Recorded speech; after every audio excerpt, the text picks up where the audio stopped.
ये जज उठाए उन्होंने अदलिया में से। क्या सुप्रीम कोर्ट के जजेस के खिलाफ इस तरह की जबान इस्तेमाल करने की किसी को इजाजत है?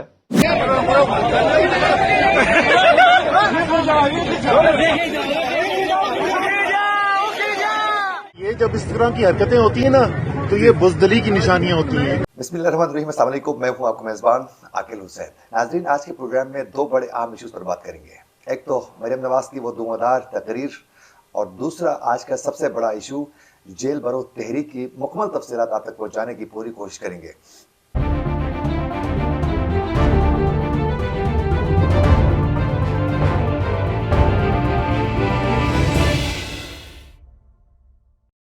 नाजरीन, आप लोगों ने मुस्लिम लीग नून की सीनियर नायब सदर और चीफ ऑर्गेनाइजर मरियम नवाज की धुआंधार तकरीर मेरे ख्याल में आप लोगों ने ज़रूर सुनी होगी। अगर नहीं सुनी है तो आप लोगों ने ज़रूर वो तकरीर सुनी है, जिस पर उन्होंने कहा है कि 5 के टोले ने मुल्क को तबाह किया, मुल्क को इस नहज तक पहुंचा दिया है। और उन्होंने इस 5 के टोले का जो सरगना है वो साबिक DGI फैज़ अहमद को करार दे दिया है। और नाजरीन, मरियम नवाज ने सुप्रीम कोर्ट के सीनियर जज साहिबान को भी बाकायदा नाम लेकर उनका जिक्र किया, जिसमें 2 मौजूदा और 2 साबिका भी थे, जिस पर नाजरीन justice Khosa, justice Saqib Nisar, justice Ejazul Ahsan, justice Mazahir Ali Naqvi और जस्टिस अजमत सईद के हवाले से उन्होंने बात की और इल्ज़ाम लगाते हुए कहा कि जो मर्जी हो मेरे साथ, लेकिन मैं इन्हें एक्सपोज हर सूरत करूंगी। जो स्क्रीन पे नजर आ रहे हैं, क्या नजर आ रहे हैं? 5 का टोला नजर आ रहा है। जो स्क्रीन पर नजर आ रहे हैं आज पाकिस्तान के हालात के ये जिम्मेदार है जनरल रिटायर्ड फैज हमीद था, जिसने अपने आप को खुद ही पाकिस्तान का chief of army staff appoint कर लिया था। उसको क्योंकि चीफ बनना था, उसको मोहरे की जरूरत थी। ये जज उठाए उन्होंने अदलिया में से और इन्होंने कहा जो जो कॉम्प्रोमाइज जज था, जो जो करप्ट जज था, चाहे वो खोसा हो या वो साकिब निसार हो, बाबा जहमत हो या वो इजाजुल एहसन हो या वो मज़ाहिर अली नकवी हो, अजमत सईद हो। वो इजाजुल एहसन याद है ना, चीफ जस्टिस बनने के ख्वाब देख रहा है। वो पैनामा जज पैनामा बेंच में बैठा था, नवाज शरीफ को नाअहल करने वालों में बैठा था। नाज़रीन, आप लोगों ने मरियम नवाज का खिताब तो सुना, लेकिन इसमें कुछ कमी जो मुझे नजर आई वो ये है कि जब मरियम नवाज और नवाज शरीफ साबिक army chief general Qamar Javed Bajwa की सियासी पॉलिटिकल इंजीनियरिंग के हवाले से वोट को इज्जत दो के नारे के साथ जब वो तकरीरें करते थे, उस वक्त जब इमरान खान बरसर इक़्तिदार थे और उस वक्त जनरल कमर जावेद बाजवा का उरूज था, तो उस वक्त तकरीरें करते हुए जनरल कमर जावेद बाजवा को पाकिस्तान की पॉलिटिकल इंजीनियरिंग का जिम्मेदार करार देते हुए वो तो यही कहते थे कि इस पूरे निज़ाम की तबाही और फिर पाकिस्तान में सियासी अदम इस्तेहकाम का जिम्मेदार जो है वो साबिक के army chief general Qamar Javed Bajwa ही है। लेकिन ये समझ में नहीं आता है कि कल की तकरीर में उन्होंने मरियम नवाज ने बाकायदा साबिक के army chief general Qamar Javed Bajwa का नाम नहीं लिया, लेकिन पूरी गेम का जिम्मेदार जो है फैज़ अहमद को करार दे दिया।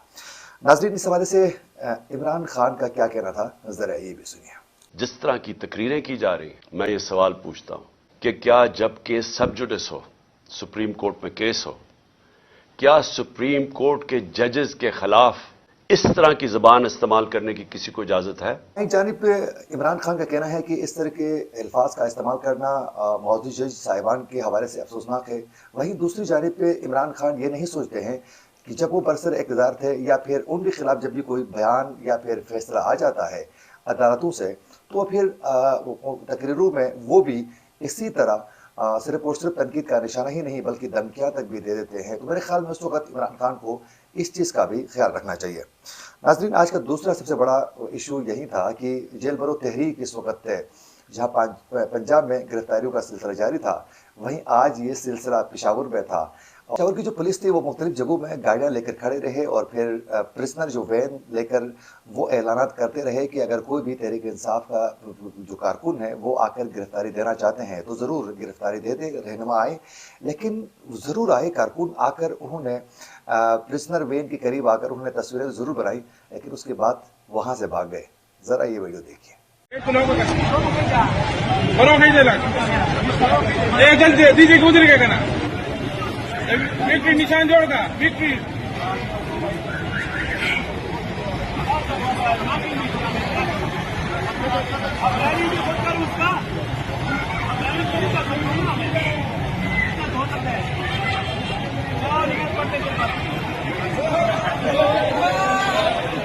और वहीं साथ साथ परवेश खटक का ये कहना था, क्योंकि वो एक बहुत बड़ी रैली के साथ वहां आए थे और फिर उनका ये कहना था कि हम गिरफ्तारियां जरूर देना चाहते थे लेकिन जेल का दरवाजा नहीं खोला गया। बहुत बड़ी एक रैली के साथ आए थे लेकिन गिरफ्तारी उन्होंने नहीं दी।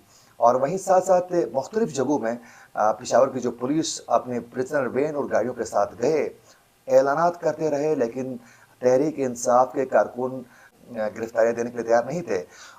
दा टाइम मंगा पसवाबाद के मैंने सबदारा सबतुल्ला द कोरमक तवलाड़ियो और जो इसी चो ताज मोहम्मद खान पदे वक्त की सरन नफरे मौजूद मा दिव चिकमा द जेल बरो तहरीक शुरू खड़े रे पदे सा तरह के दिव गिरफ्तारी और कोई नुमसा फुल प्रूफ सिक्योरिटी मौजूदा कब फिलहाल पदे वक्त दिव मुदारे नुमसा बताना कि सिक्योरिटी मौजूदा दा बिल्कुल सिक्योरी और मंग हर किस्म इंतजामात करेगी मां सब बारी नफरी मौजूदा पदे टाइम की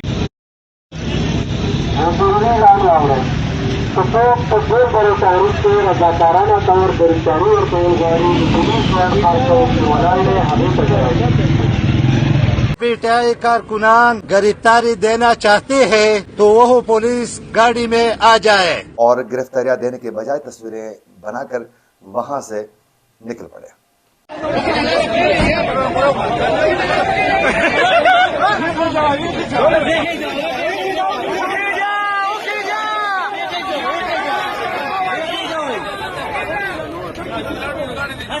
जेल भरो तहरीक के मामले पर इस वक्त तक जितने भी तहरीक इंसाफ के रहनुमा और कारकुन गिरफ्तार हो चुके हैं, उस हवाले से आज इमरान खान ने एक बयान जारी किया है और उनका ये कहना है कि जेल भरो तहरीक एहतजाज का एक पुरअमन तरीका है। और उनका कहना है कि लेकिन पीटीआई के कारकुनों और रहनुमाओं के साथ दहशतगर्दों वाला सलूक किया जा रहा है। और उनका कहना है कि शाह महमूद कुरैशी को अटक जेल भेजा गया और किसी को लाया तो किसी को डीजी खान जेल भेजा गया है। नाजरीन, जेल भरो तहरीक को कामयाब बनाने के लिए शाह महमूद कुरैशी ने जो गिरफ्तारी पहले ही दे चुके थे, लेकिन आज शाह महमूद कुरैशी के बेटे जैन कुरैशी ने अपने वालिद की बाजियाबी के लिए लाहौर हाईकोर्ट से उन्होंने रुजू किया है। और उनका ये कहना है कि शाह महमूद कुरैशी को इस वक्त हिरासत में रखा गया है और वो कहाँ है उन्हें मालूम नहीं है, लिहाजा कोर्ट से रिक्वेस्ट है कि किसी तरीके से मेरे बाबा को छोड़ा जाए। ये आप देख सकते हैं फुटेज में। वहीं साथ साथ नाजरीन, असद उमर ने भी आज जेल की सलाखों से उन्होंने एक वीडियो पैगाम में रिक्वेस्ट किया है कि जो इस वक्त हमारे जो कारकुन इस वक्त कैद हैं उनके लिए सहूलियात फराहम नहीं कर रही है हुकूमत। लोग देख लो कि ये जब इस तरह की हरकतें होती है ना, तो ये बुजदली की निशानियां होती हैं, कमजोरी की निशानियां होती हैं। इसका मतलब ये डरे हुए हैं, इसीलिए इतने ज्यादा परेशान है। वरना उठाना भी है। अब तो गिरफ्तारी खुद पेश की थी तो गिरफ्तार करते, पर्चा काटते, जो तरीकेकार होता है जज के सामने पेश करते, ये जो सारा के सामने पेश करना पड़ता है। बिल्कुल, ये तो कानून का, ये इनका कानूनी हक है इन सब लड़कों का। इस वक्त ये जो किया जा रहा है गैर कानूनी तौर पर, इसका मतलब डरे हुए हैं ये लोग। अच्छा सर, इनकी अव्वलीन तो तरजीह ये है कि जाहिर है बरकस को सबको आगाह रखना है और कानूनी टीम को फौरी तौर पर मोबिलाइज करना है, क्योंकि ये सारे लड़के जिनके कानूनी हक मारा जा रहा है, इनको अपना कानूनी हक मिलना चाहिए। इन्होंने गिरफ्तारी दी, अपनी मर्जी से दी, बहादुरी दिलेरी से दी, लेकिन इनके कानूनी हक हैं। इनके खिलाफ पर्चा क्या कटा है वो इनको पता होना चाहिए, इनको जज के सामने हाजिर करना चाहिए और जो कानूनी कार्रवाई है उसका हक इनके पास है। नाजरीन, ये थी वो दो बड़ी अपडेट्स जो हम आप तक पहुंचाना चाहते थे। अगर आप लोगों को हमारा ये वीडियो अच्छा लगे तो हमारे चैनल को जरूर सब्सक्राइब करें और बेल आइकन क्लिक करना ना भूलिए। इसी के साथ अपने मेजबान आकिल हुसैन को दीजिए इजाजत। अल्लाह के बाद।